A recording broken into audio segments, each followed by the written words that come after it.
If you want to find out how to make a kit to use this resource to get food, stay tuned.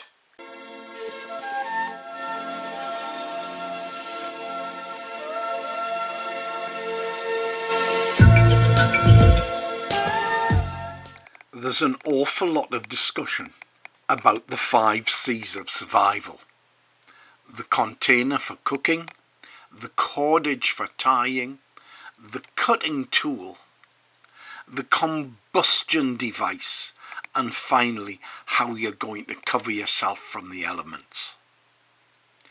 What kit do you need, and how are you going to decide what you're going to put into a survival fishing kit should you decide that you need one?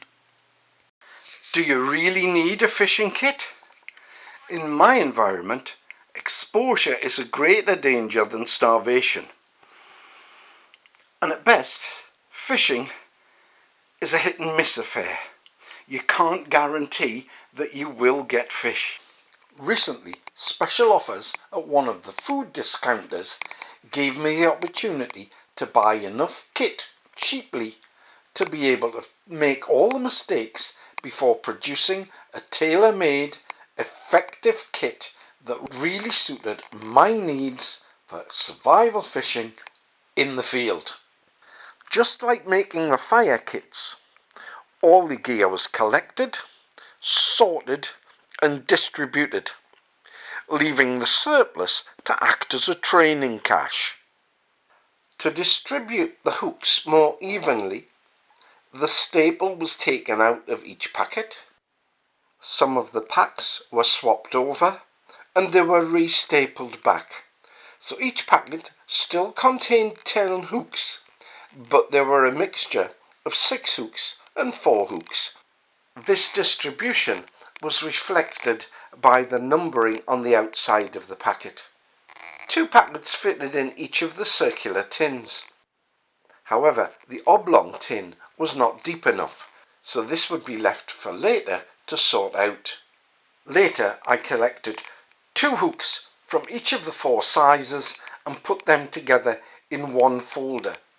This fitted in the oblong tin. There are many different types of improvised fishing kits. Many of them are shown on YouTube videos.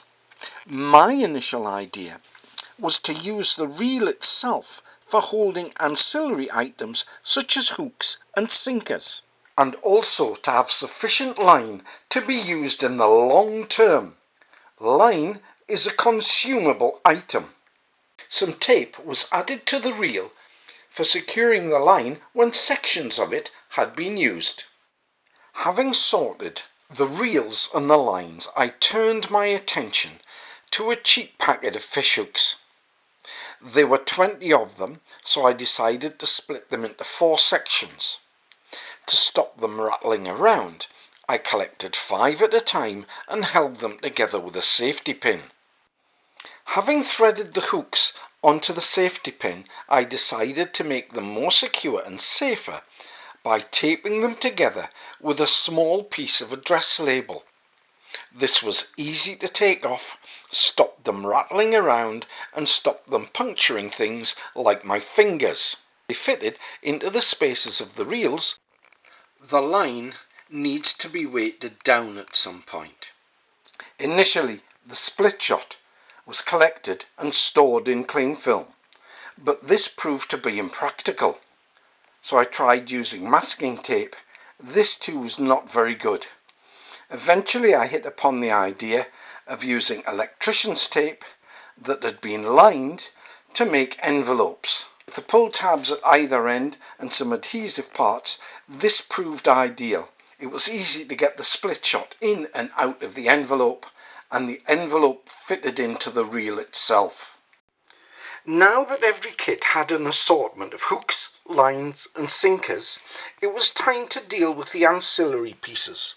It was easier to house and more efficient to replace the single-sided cardboard foil packets with double-sided plastic cards put in flexible money bags, cut to size to fit in the tin and work as another internal lid.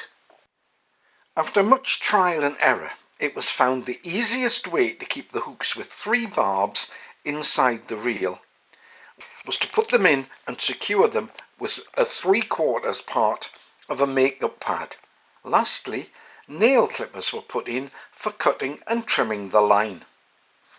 Once you've got your kit together, it's time to increase your knowledge. You need to know about knots, bait and where to fish. But that's for another video. So get your fishing kit together, get out there, get training. You know it makes sense, it'll serve you well. Thank you for watching, commenting and hopefully subscribing.